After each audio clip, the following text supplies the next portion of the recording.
Hello my dear students, भाई कैसे हैं आप सभी का वेलकम करता हूं। आज देखिए हम बात कर रहे हैं केमिकल काइनेटिक्स की, और केमिकल काइनेटिक्स का ये लेक्चर नंबर बेटा कौन सा है? 11A। अभी 11B भी आएगा इसका, पहले आप 11A को देखें। और केमिकल काइनेटिक्स हम किसकी बात कर रहे हैं? रसायन बलगति की। इससे पहले के 10 लेक्चर्स आपने पढ़ लिए होंगे, और भाई जिसने नहीं पढ़े हैं तो वो प्ले लिस्ट में पहले उनको देखें, उनको नोट करें, पढ़ें, तब इस क्लास को आप पढ़ेंगे। इस क्लास को आप पढ़ेंगे, उनको पढ़ने के बाद तो आपके ज़्यादा समझ में आएगा। और आज मैं बात कर रहा हूँ किसकी? प्रथम कोटि अभिक्रिया की। इसमें बात करेंगे प्रथम कोटि अभिक्रिया की, जैसा कि यहाँ पर लिखा भी हुआ है। 2 डेज टॉपिक की हम बात कर रहे हैं, और आज हम इसमें क्या इसकी बात करेंगे? प्रथम कोटि अभिक्रिया, फर्स्ट ऑर्डर रिएक्शन की। जीरो ऑर्डर रिएक्शन की हम पहले बात कर चुके हैं, वो आपने पढ़ लिया होगा, समझ में आ गया होगा, और साथ ही साथ भाई नोट भी कर लिया होगा। आज देखिए हम बात करेंगे फर्स्ट ऑर्डर रिएक्शन। अब होती क्या है फर्स्ट ऑर्डर रिएक्शन, पहले इसको समझें। रेट किसके समानुपाती होगी? प्रोपोर्शनल होती है रिएक्टेंट की पावर 1 के समानुपाती होती है। रिएक्टेंट की कंसंट्रेशन के समानुपाती होगी। इसमें यही बात लिख रही है। प्रथम कोटि अभिक्रिया वह रासायनिक अभिक्रिया है जिसमें अभिक्रिया की दर की हम बात करेंगे भाई। यहाँ पर अभिक्रिया की दर केवल एक अभिकारक की सांद्रता पर निर्भर करती है, और सांद्रता की पहली घात मतलब एक घात के क्या रहती है? समानुपाती होती है। अभी देखेंगे सारी चीजों को। जो अभिक्रिया की दर है अभिकारक की एक सांद्रता पर निर्भर करती है, और क्या होगी? सांद्रता की पहली घात के पावर 1 के समानुपाती होती है। और यही बात यहाँ लिखी हुई है। A first order reaction is a chemical reaction in which the rate of reaction is directly proportional to the concentration of only one reactant raised to the first power। ये होता है फर्स्ट ऑर्डर में। Zero order में जैसा हमने देखा था, अभिकारक की रिएक्टेंट की सांद्रता की क्या थी? 0 घात के समानुपाती थी। सक्रिय द्रव्यमान कह दें या एक्टिव मास के कह दें, एक ही बात है, कंसंट्रेशन कह दें, उसके समानुपाती थी। यहां पर क्या होगा? यहां पर दर और अभिक्रिया की सांद्रता में क्या संबंध होगा? जो रेट है, मैं क्या लिख दूं? रेट, और जिसको क्या कहते हैं? दर। समानुपाती किसके होगी? किसके होगी?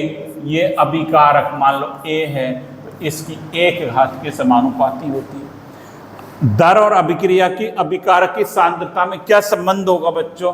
ये संबंध आपको दिखाई दे रहा है। जब जीरो कोटि की बात करी थी तो वहां पर हमने क्या लिखा था? इसको ऐसे लिखा था, A की पावर 0, ये लिखा था। यहां मैंने क्या लिख दिया? A की पावर 1 लिख दिया, तो ये 1 घात के समानुपाती है। तो ये हमें देखना है, यहाँ पर ये संबंध है। पहली बात। अब अभिक्रिया की दर सिर्फ एक अभिकारक की सांद्रता पर निर्भर करती है, यही बात यहाँ पर लिखी हुई है। The rate of reaction depend only on the concentration of one reactant. पहली बात तो हम ये सीखें कि इसमें फर्स्ट ऑर्डर का मतलब क्या है? कोटि ऑर्डर 1 है। ऑर्डर क्या है? 1 है। That means the overall order of this reaction is equal to 1 होगी। कोटि का निर्धारण करने आपने सीखा था, पहले हम क्लास में पढ़ चुके हैं भाई, कोटि ऑर्डर कैसे निर्धारित करते हैं। और यहाँ पर रेट जो है आप देख रहे हैं, अभिकारक की सांद्रता के प्रथम घात के समानुपाती है। ये बात बेटा नोट कर ले अच्छी प्रकार से। तो ये आप नोट कर लें, रेट इसके समानुपाती होगी। और जो अभिक्रिया की दर है वो किस पर डिपेंड कर रही है? अभिकारक की सांद्रता पर निर्भर करती है, जबकि जीरो कोटि में नहीं करती थी। वहां तो क्या हो जाता था? आपने देखा था जीरो ऑर्डर में रेट दर समानुपाती क्या था? दर बराबर क्या था? हमने ये लिखा था, क्या लिखा था? A की पावर 0, और A की पावर 0 क्या हो गया? 1 हो गया। रेट बराबर K आ रहा था वहां तो। ये हमने पढ़ चुके हैं। अब यहाँ पर जो हम देख रहे हैं, जो दर अभिकारक की सांद्रता के समानुपाती है, और कोटि कितनी निकल कर आती है? 1 निकल कर आती है। ये आपको बढ़िया ढंग से पता है। तो साथ ही साथ ये नोट भी करते जाएं इसको आप नोट कर लें इन पॉइंटों को, जिससे आपको आसानी रहे। अब यहां पर देखिए, अब इकाई बताओ, यूनिट ऑफ वेग स्थिरांक की इकाई। इसका भाई एक मैंने फॉर्मूला बताया था वेग स्थिरांक के लिए। इसके लिए क्या बताया था, एक फॉर्मूला आपको बता चुका हूं मैं कि फॉर्मूला क्या होगा। क्या फॉर्मूला बताया था, याद है क्या? ये फॉर्मूला बताया था, देखो हमें के का क्या मैंने फॉर्मूला बताया था यूनिट निकालने का, मोल की पावर 1 माइनस एन, ये बताया था मोल की पावर 1 माइनस एन, और लीटर की पावर n माइनस 1 और सेकेंड इनवर्स, ये बताया। अब ये n क्या है, n क्या है यहाँ पर, कोटि, जिसको क्या कहते हैं, ऑर्डर। यहाँ पर कोटि कितनी है, 1 है, n की वैल्यू कितनी रख दूं भाई, 1 रख दूं, तो ये क्या बन जाएगा, मोल 1 माइनस 1, और litre 1 minus 1, second inverse 1 minus 1 zero हो गया, और जीरो जब पावर हो जाती है तो ये कितना हो जाता है, 1 हो जाता है, ये भी 1 हो गया, और ये हमारे पास इसकी यूनिट क्या निकल कर आ गई, सेकेंड इनवर्स। बात आ रही समझ कि मोल 1 माइनस एन हम पढ़ चुके हैं ये चीजें। के की जब हमने इकाई निकाली थी, यूनिट की बात करी थी, तो क्या आई थी, वेग स्थिरांक की इकाई की जब बात करी थी बच्चों, तो मोल 1 माइनस एन और litre n minus 1 second inverse, ये बात करी थी। यहाँ पर जो आप देख रहे हैं मोल 1 माइनस 1, किसी संख्या की घात यदि 0 आ जाती है तो वो क्या बन जाती है, 1 बन जाती है। तो ये 1 बन गया, ये 1 बन गया, सेकेंड इनवर्स, और यही बात यहाँ पर लिखी हुई है, यही बात लिखी हुई है। यहाँ पर क्या लिखा हुआ है कि प्रथम क्रम अभिक्रिया के वेग स्थिरांक की इकाई सेकेंड इनवर्स होती है। यह समय जरूरी नहीं हमेशा सेकेंड ही हो, मिनट हो, घंटा हो, इनवर्स आएगा। The unit of rate constant for a first order reaction is second inverse.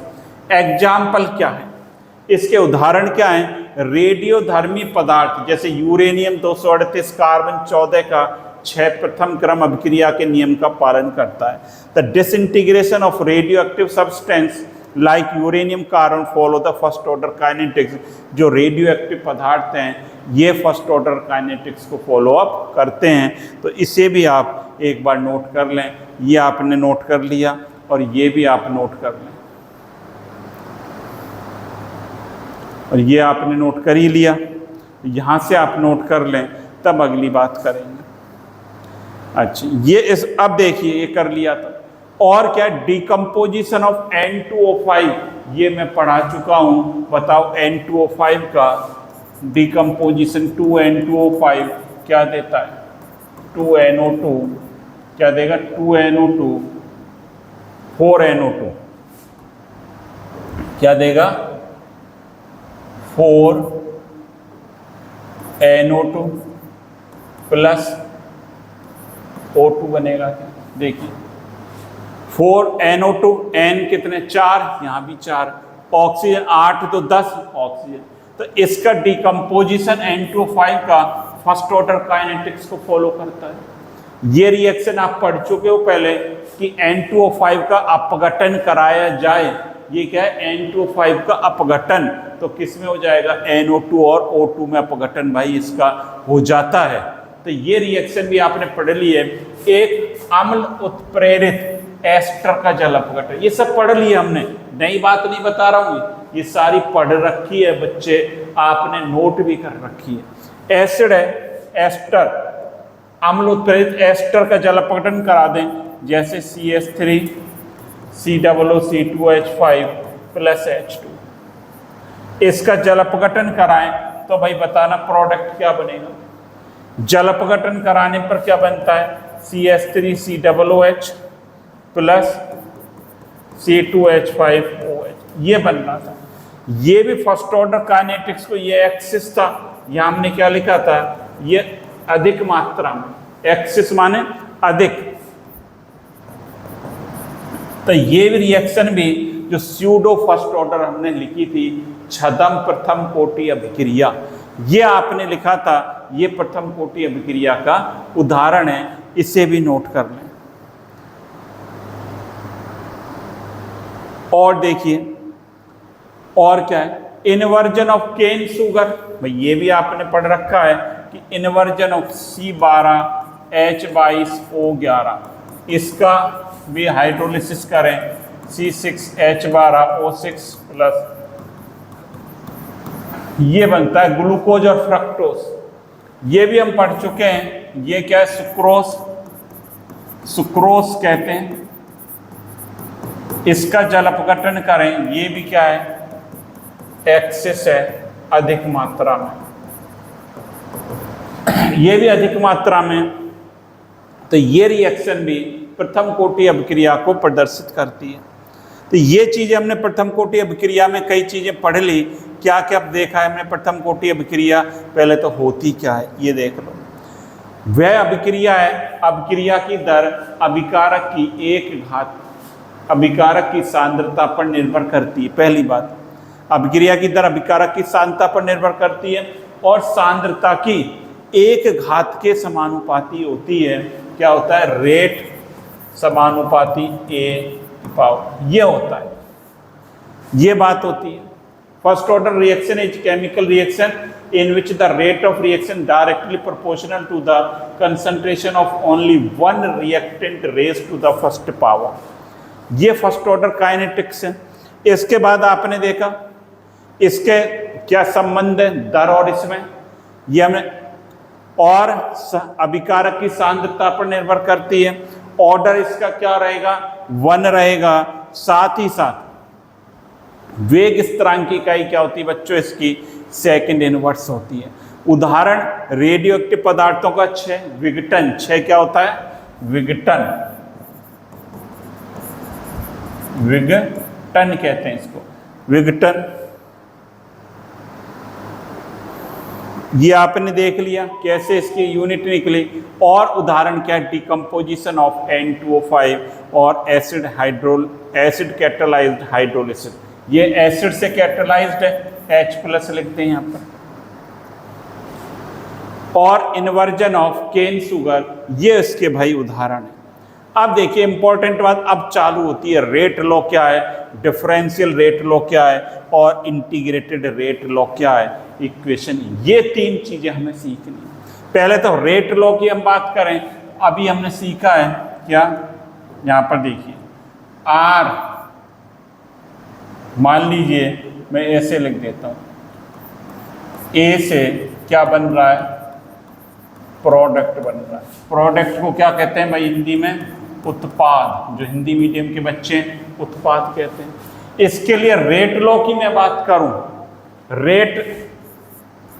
Rate माने दर, दर किसके समानुपाती होगी भाई बताना, ए की सांद्रता, ये होगा इसके लिए।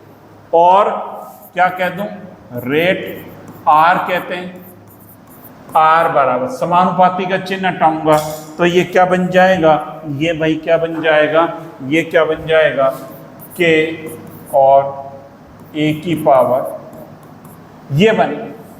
1 को लिखने की नीड भी नहीं है बहुत ज़्यादा मुझे। तो ये जो है क्या बन गया, इसका रेट लॉ बन गया।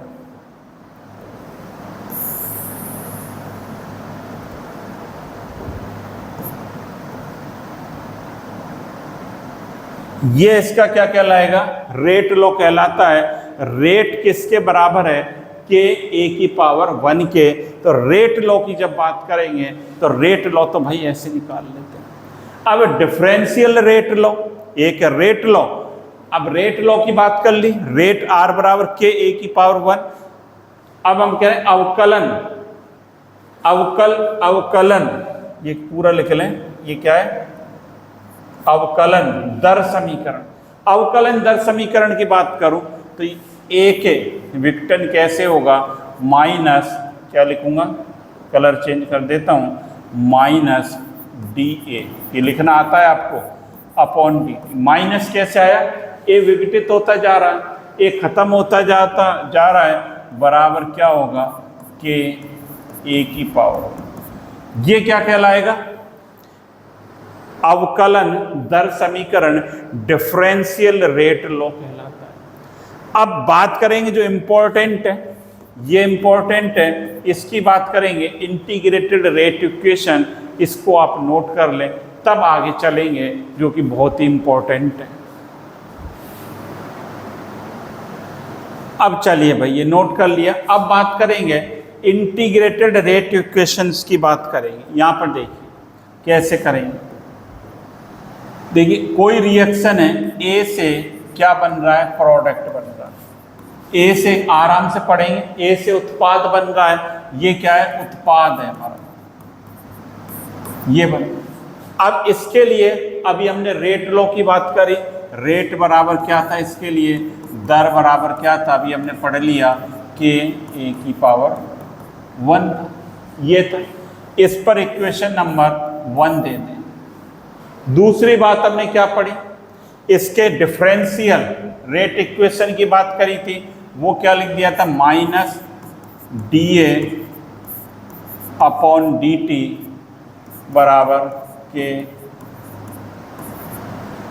ए, ये लिखा था, यही तो लिखा था अभी हमने, ये बात करी थी। तो ये बात हमने कर ली। Minus DA upon DT is equal to भाई क्या हो गया, के ए हो गया। ये बात हमने कर ली। अब यहां पर देखिए, मान लीजिए हम ऐसे लिख दें, इस पर इक्वेशन नंबर 2 लगा लें। ए से ये प्रोडक्ट बन रहा है, इसको वापस से लिख लें, P बन रहा है प्रोडक्ट। प्रारंभ में इसकी T बराबर 0 पर सांद्रता कितनी है, A है। इसकी सांद्रता कितनी है भाई, A, और इसकी सांद्रता कितनी होगी, 0 होगी। ये बात आपको पता है, इसकी सांद्रता कितनी होगी, 0। और T बराबर T समय बाद इसका X विघटित हो जाता है, X टूट जाता है इसका, तो भाई ये कितना बनेगा, X बनेगा। ये हमने 0 ऑर्डर में भी ऐसे ही करा था, शून्य कोटि की बात करी थी। और हमने यहाँ मान लिया था A0 बराबर क्या माना था, ए बराबर ये क्या है, इनिशियल कंसंट्रेशन। इनिशियल कंसंट्रेशन मतलब प्रारंभिक सांद्रता। और ये AT बराबर A माइनस एक्स बराबर हमने ये मान लिया, A माइनस एक्स, इसको मैं बराबर, ये क्या है, फाइनल कंसंट्रेशन, इसको लिखूंगा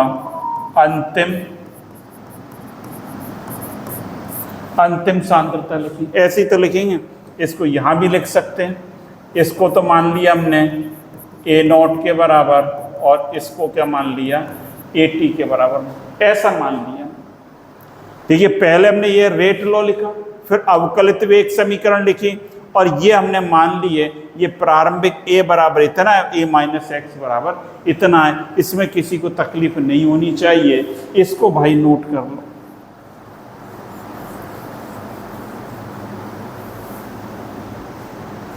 इसको नोट कर लिया।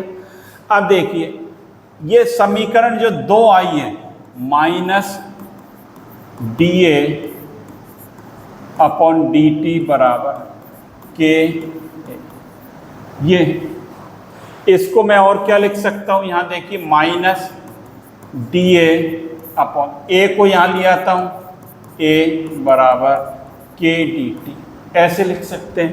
इसको 3 नंबर दे दें, क्या दे दें, 3 नंबर समीकरण भाई दे दें, और 3 का इंटीग्रेशन करने पर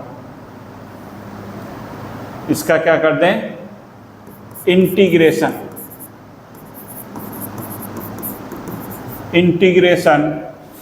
फॉर इक्वेशन 3, 3 का समाकलन, क्या बोलेंगे, समाकलन। इसका समाकलन करें, कैसे लिखेंगे, यहां पर देखिए माइनस तो लगा ही हुआ है, DA अपॉन A बराबर समाकलन के DT, और लिमिट क्या है, ये A0 है और ये AT है, यहाँ T बराबर 0 है, T बराबर T। इतनी बात आप नोट कर। ये यहाँ पर क्या लगा दी हमने, 0 लगा दी, लिमिट लगा दी। ये इसका मैंने क्या कर दिया, समाकलन कर रहे हैं इक्वेशन नंबर 3 का। भाई 3 का समाकलन करेंगे तो समाकलन का साइन लगा दिया। एक बात आप समझ लें यहाँ पर, क्या, ये देखिए, ये सीखें कि समाकलन हम करते हैं,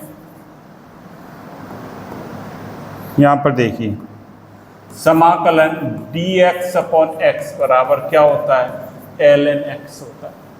समाकलन करा जाए dx अपॉन x का तो ये किसके बराबर होता है बच्चों, ln x के बराबर होता है। अब मेरे पास मान लीजिए ये है समाकलन d की power dA upon a, x की जगह a लिख दिया तो ये क्या बन जाएगा, ln a बन जाएगा। इसका समाकलन यही तो रहेगा, इसका समाकलन क्या रहेगा, ये रहेगा इसका समाकलन। तो ये हमने लिख ली समीकरण, ये आपने सीख लिया कि समाकलन कैसे करेंगे। dx अपॉन x का क्या होता है, ln x होता है, और dA अपॉन a, x की जगह a लिख दिया तो भाई इसका समाकलन बच्चों क्या हो जाएगा, इंटीग्रेशन क्या हो जाएगा, ln a हो जाएगा। और यही बात हम यहाँ पर लिख देंगे। अब देखिए कैसे, ये लिख रखा है हमने माइनस ये a0 और यहाँ at लिख रखा है, और ये dA अपॉन a बराबर क्या है, k dt, ये t बराबर 0 और ये बराबर t। अब देखिए इसका समाकलन क्या हो जाएगा, माइनस क्या हो जाएगा, ln a, लिमिट क्या लगी हुई है, a0 और यहाँ पर at लगी, बराबर के बाहर निकाल देता हूँ, कांस्टेंट है, dt का क्या रहेगा, पहले बताया था t, इसका समाकलन होगा t, और t बराबर 0 से t बराबर t, ये इसका समाकलन है। अब क्या करें, माइनस कैसे लिखेंगे, अंतिम सांद्रता माइनस प्रारंभिक ln at, ये माइनस ln a0 बराबर के, ये क्या हो जाएगा, kt हो जाएगा। क्यों हो जाएगा, एक बार तो t रखेंगे, एक बार 0 रखेंगे, ये 0 हो जाएगा, तो भाई ये क्या हो जाएगा, kt हो जाएगा। लिख के बताऊं क्या इसको, ऐसे करेंगे t गुणा t, ये लिखा एक बार, माइनस t गुणा 0, तो ये क्या हो जाएगा, 0 हो जाएगा। तो इसको लिखने की आवश्यकता नहीं है, इसको हम डायरेक्ट क्या लिख सकते हैं, क्या लिख सकता हूँ, kt लिख सकता हूँ।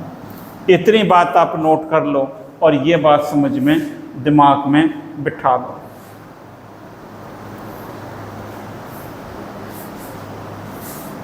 और इसको लिखना चाहो तो ऐसे भी लिख सकते हो, यहाँ पर हम क्या कर दें, t minus 0,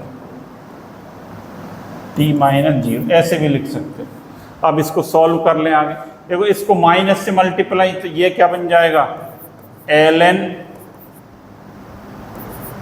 a0 minus ln at बराबर kt, ये बने। और k बराबर अब बताओ क्या बन गया, k बराबर यहाँ पर आपके क्या बन गया, ln a0 minus ln at upon t, ये आपके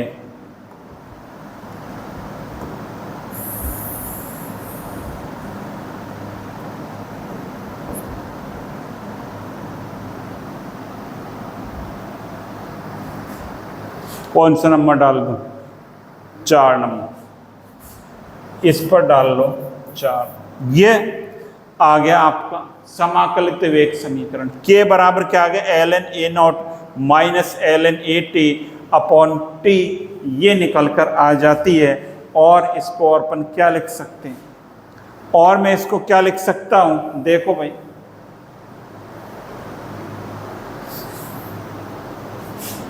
इसको हम और ये भी लिख सकते हैं, देखो ऐसे भी लिख सकते हैं, यहाँ पर ये लिखा ln a0 minus ln at बराबर क्या है kt। इसको क्या लिख सकते हैं ln a0 अपॉन at बराबर kt। इस प्रकार से भी लिखा जा सकता है k बराबर 1 अपॉन t ln और a0 अपॉन at। यही जो चार इक्वेशन है उसका ये रूप है, चार का ही रूप है यही। ये हमने क्या लिख दिया log a0 अपॉन at है, तो इसका मतलब यही है log a0 minus log at। तो इस प्रकार से इसको हम लिख लेंगे, इस प्रकार से लिख लेंगे। अब इसको ln को log 10 में बदलना है, तो ये सीखें आप, ये सीखें यदि इसको हमें किस में बदलना है log 10 में बदलना है। यदि हमारे पास ln x है तो मैं इसको क्या लिख सकता हूँ 2.303 log x, और बढ़िया ढंग से लिख देता हूँ साफ कि ln x बराबर क्या होगा 2.303 log x, ऐसे लिखिए। तो इसको मैं क्या लिख सकता हूं k बराबर 1 upon t 2.303 log a0 upon at, और ये नंबर 5 आ गई, और ये अपनी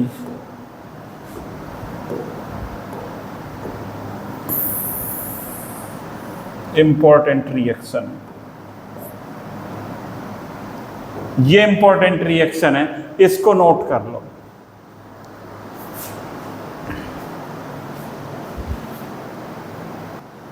कर लिया भाई नोट, बहुत बढ़िया। तो देखिए एक बार और समझ लें इस चीज को, कैसे क्या कराया आपने। यहां से देखो कैसे क्या कराया।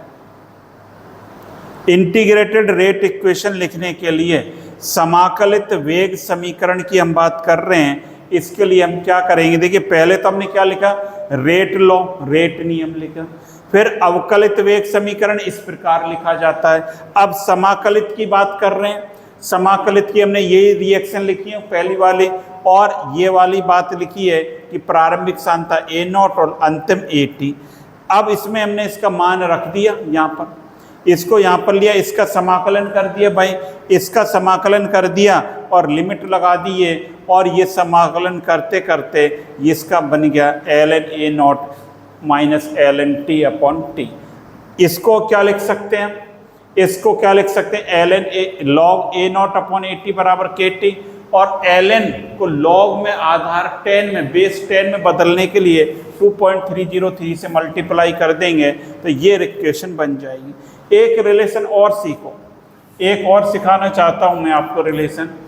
ln y है हमारे पास और x है। ln y is equal to यदि x है आपके पास तो y बराबर क्या होगा बच्चों, y बराबर क्या होगा, यदि y बराबर निकालें तो एक्सपोनेंशियल ये होगा, y बराबर e की पावर x होगा। e क्या एक्सपोनेंशियल। यहां पर देखिए ये भी इंपॉर्टेंट रिलेशन कैसे, हमारे पास ये था ln a0 अपॉन at बराबर क्या था kt था क्या, देखो ln a0 अपॉन at बराबर क्या है kt था। एक ये इक्वेशन अभी हमने पढ़ी, यहाँ पर देखिए ये रहा ln a0 ये वाला अपॉन at बराबर kt था। अब यहाँ पर देखिए इसको हमने किस में कन्वर्ट कर रहे हैं, यहाँ पर हम क्या लिख सकते हैं, मैं ये y यहाँ पर हमारा क्या है, y बराबर हो गया a0 अपॉन at, ये y है आप। अब y बराबर मतलब a0 अपॉन at बराबर क्या हो जाएगा, y बराबर क्या हो जाएगा, क्या लिख दूंगा, ये x क्या है, यहाँ पर x बराबर क्या है आपका kt है भाई, x बराबर क्या है kt, तो क्या हो जाएगा e की पावर के टी, इस प्रकार से। और इसको हम क्या लिख सकते हैं, यदि इसको चेंज करके लिख दें तो माइनस में आ जाएगा। क्या लिख सकते हैं, A T upon A not बराबर ई की पावर माइनस के टी हो जाए, ये हो जाए।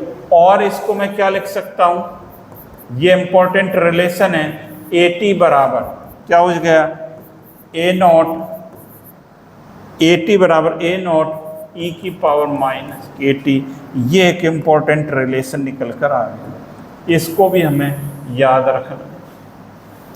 ये बात समझ में आ गई। ये आपने देखा, ये कैसे हमने करा है, L N Y is equal to X है यदि, तो y बराबर ई की पावर x ऐसे लिखेंगे हम, e मान लें इसको, एक्सपोनेंशियल को आप e समझ लें। और a not upon A T बराबर क्या है, यहाँ पर के टी है, तो y a not upon A T है, x बराबर के टी है, और ये वैल्यू हमने निकाल ली। अब इसको मैंने चेंज कर दिया तो ये माइनस में आ गया, और ये रिलेशन बनकर ए टी बराबर क्या आ गया, ए नॉट ई की पावर माइनस के टी। ये रिलेशन भी एक इम्पोर्टेंट रिलेशन है, इसे भी भाई नोट कर लो, इसे भी आप नोट कर लें, बहुत ही इंपॉर्टेंट रिलेशन है, इसे भी यहाँ पर हमें भाई नोट करना। चलिए अब देखिए एक और इम्पॉर्टेंट बात करेंगे, किसकी बात करेंगे,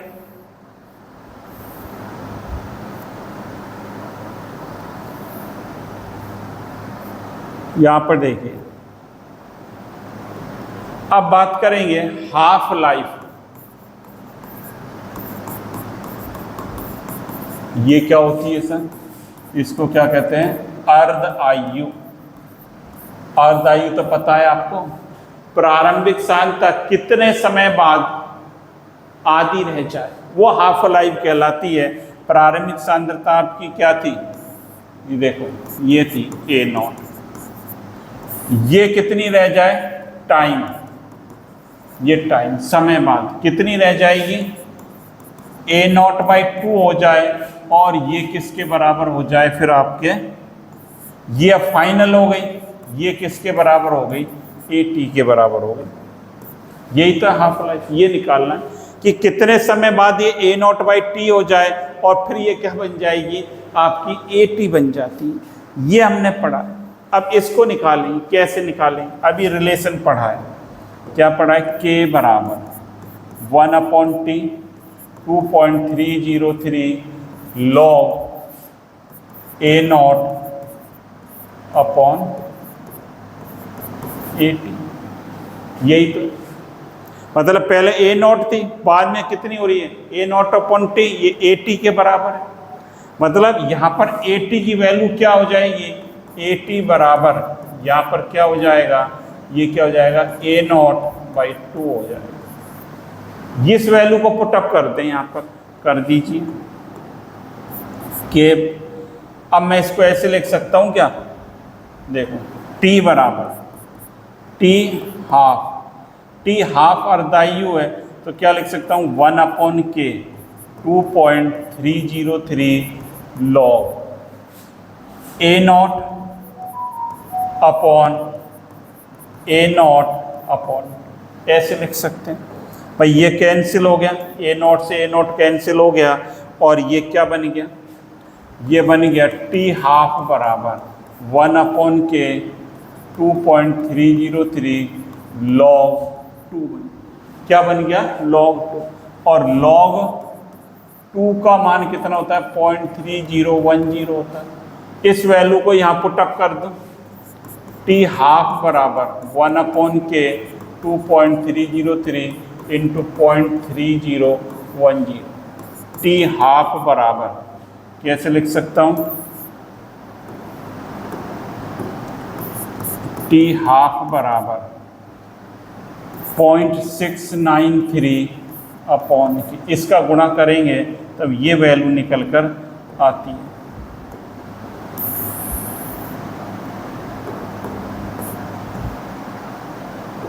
ये जो भी 5-6 समीकरण है, तो टी हाफ का मान ये आ गया 0.693 अपॉन के, ये निकल कर आ गया भाई, ये निकल कर आ गया।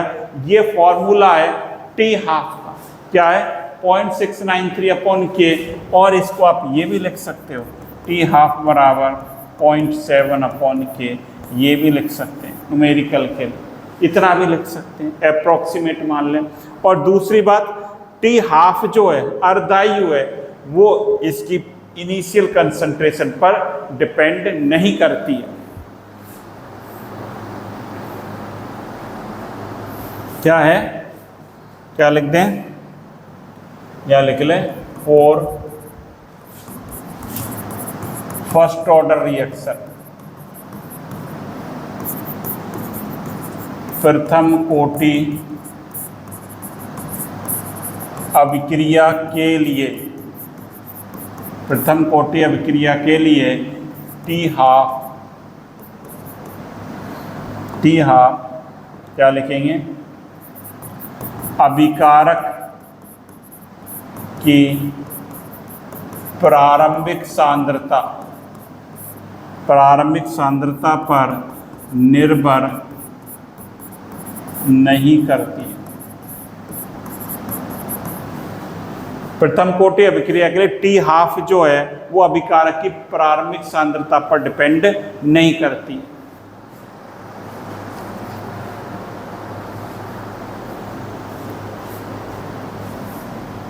इंग्लिश में भी लिखना चाहो तो यहाँ लिख दें, इंडिपेंडेंट ऑफ, क्या लिखेंगे, फॉर फर्स्ट ऑर्डर रिएक्शन, क्या लिखेंगे, half life is independent of initial concentration of reactant, ये लिखेंगे for first order reaction the half life is independent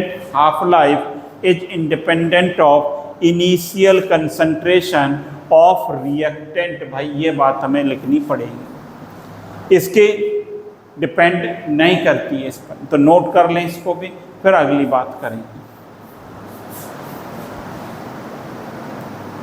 हाँ भाई नोट कर लिया। ये तो देखिए अर्धायु की बात कर ली हमने, हाफ लाइफ की बात कर ली। हाफ लाइफ का फॉर्मूला क्या है, T half is equal to 0.693/k, important है। और एक हमने जो इंटीग्रेटेड रेट इक्वेशंस का फॉर्मूला क्या आया था, के बराबर क्या आया था, एक ये पढ़ा था, AT बराबर क्या आया था, A0 e⁻ और एक फॉर्मूला हमने ये पढ़ा है 1/T 2.303 log A0/AT, ये फॉर्मूले पढ़े लिए। अब यहाँ पर देखिए, अब हमने टी हाफ निकाल लिया, अब निकालें टी 100%, इसको भी निकाल सकते हो क्या, टी 100% और टी कंप्लीशन संपूर्ण,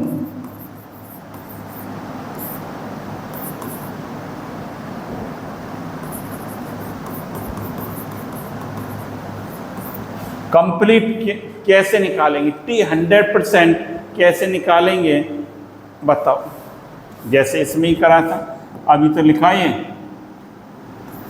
टी 100%, फॉर्मूला लिख लें 1/K 2.303 log A0/8।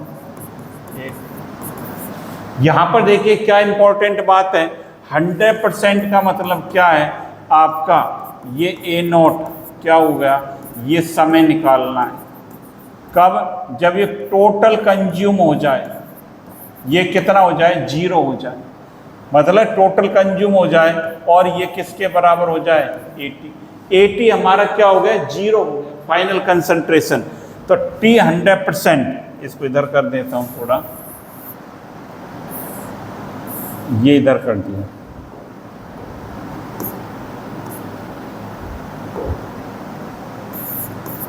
देखो टी 100% बराबर क्या हो गया, 1/K 2.303 और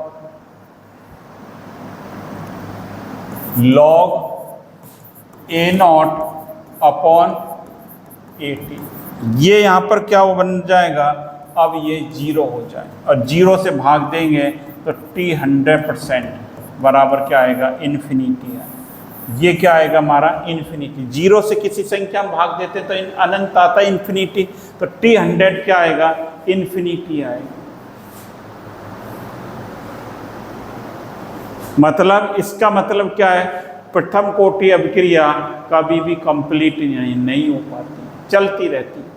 ये मतलब है इसका। T 100% क्या आएगा, इन्फिनिटी आता है, ये हमने पढ़ लिया। और T हाफ लाइफ हमने पढ़ ली। अब एक रिएक्शन और है, आपको तो बता दूं, इसको तो हटा देता हूं एक्स्ट्रा जो स्लाइड्स है, इसको नोट करो, पहले इसको नोट कर लो।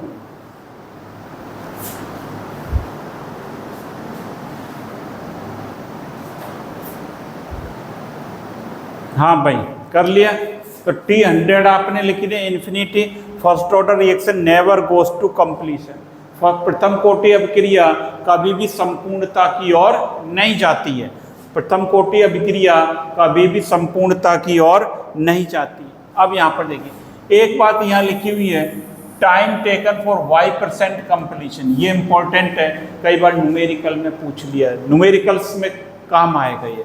देखिए मतलब कोई रिएक्शन y%, 75%, 25%, 35% पूर्ण होने में कितना समय लेगी, उसकी बात कर रहे हैं। y% मतलब कितना समय लेगी, कोई रिएक्शन दे दी 35% कंप्लीट होने में कितना समय लेगी फर्स्ट ऑर्डर रिएक्शन, उसको कैसे निकालेंगे। यहाँ पर देखिए जैसे A बराबर क्या है, उत्पाद है, प्रोडक्ट। T बराबर 0 पर इसकी सांद्रता A है, T बराबर T पर इसकी सांद्रता क्या थी, A माइनस एक्स थी, और यहाँ पर इसकी कितनी थी भाई, इसकी कितनी थी, 0 थी।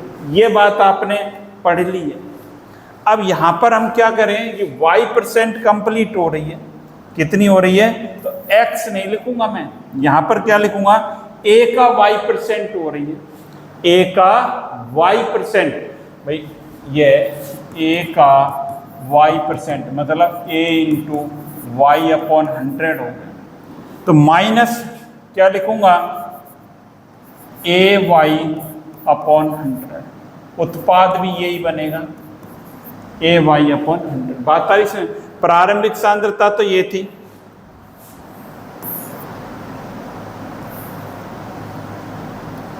प्रारंभिक सांद्रता तो हमारी क्या थी, ये थी A। अब y% कंप्लीट होने में कितना समय लेगी उसको हम देख रहे हैं, तो A का y% कंप्लीट होगा, A का कितना होगा भाई, y% कंप्लीट होगा। उनने यहाँ पर देख A का y% होगा, A का y% AY अपॉन 100 हो गया। और हमने क्या निकाल रखा है, फॉर्मूला क्या है, Ty%। Ty% यदि मैं लिखूंगा तो क्या लिखूंगा इसके लिए, या मैं लिख दूं इसको K का फॉर्मूला आपने पढ़ रखा है, ऐसे भी लिख सकते हैं। K बराबर क्या पढ़ा, 1/T, 1/T और ln A0 अपॉन A। ये पढ़ रखा है, ये नोट करते जाए, साथ ही साथ इनको A से उत्पाद बना, ये यहाँ पर 0 था, A था, A का y%, ये ब्रेक हुआ, और ये फॉर्मूला हमने पढ़ रखा है। अब हमारी जो है ये क्या है, AT है, और ये क्या है, A0। यही तो है, यही तो हमने पढ़ रखा है। ये क्या है, A0 है, और ये क्या है, AT है। अब इसकी वैल्यू को पुटअप कर दें, यहाँ पर देखें,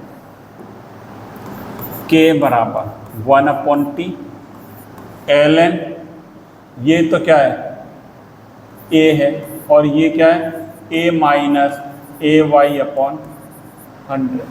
AT की वैल्यू को पुटअप कर दिया, और इसको सॉल्व करो। आप कैसे कर सकता हूँ, इसको क्या लिख सकता हूँ, 1/T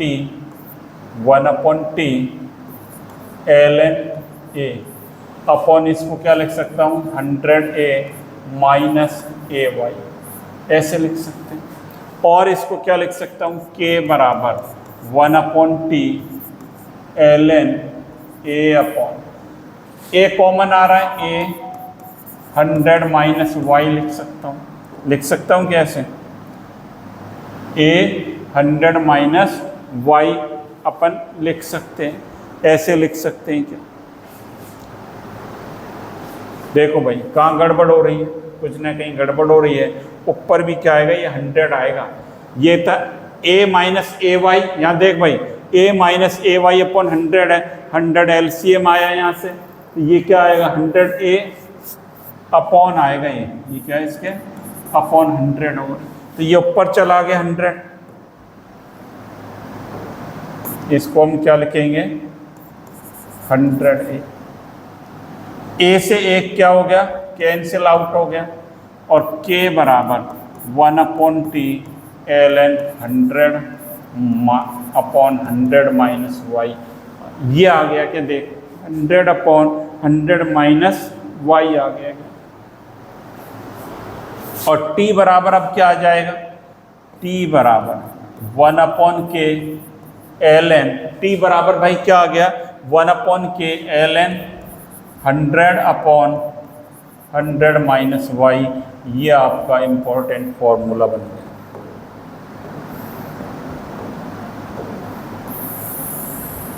ये हमारा एक इंपॉर्टेंट फॉर्मूला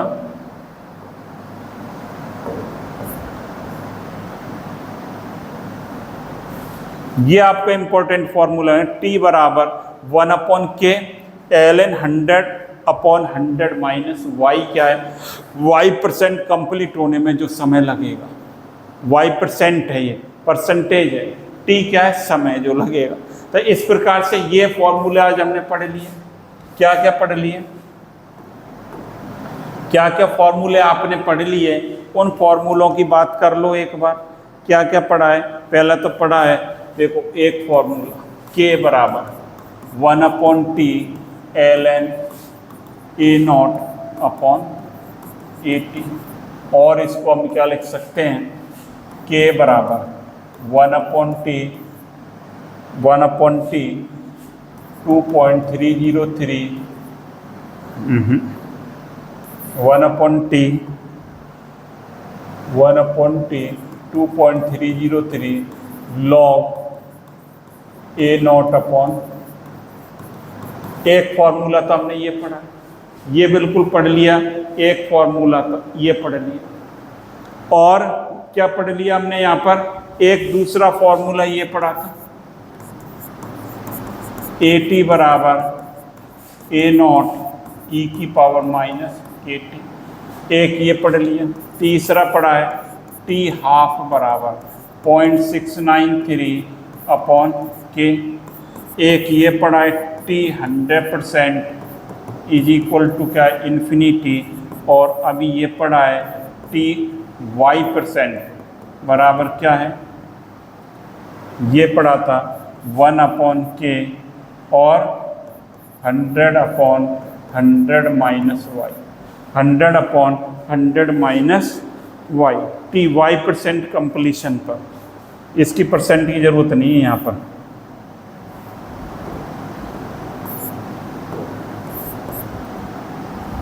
ये क्या है y% कंप्लीशन पर, y% पूर्ण होने पर।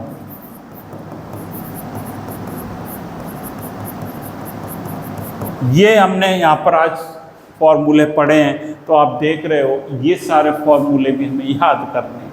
एक बार इनको नोट करेंगे, आप प्रैक्टिस करेंगे, इजी है, बहुत सरल है, कहीं कोई दिक्कत आने वाली नहीं है।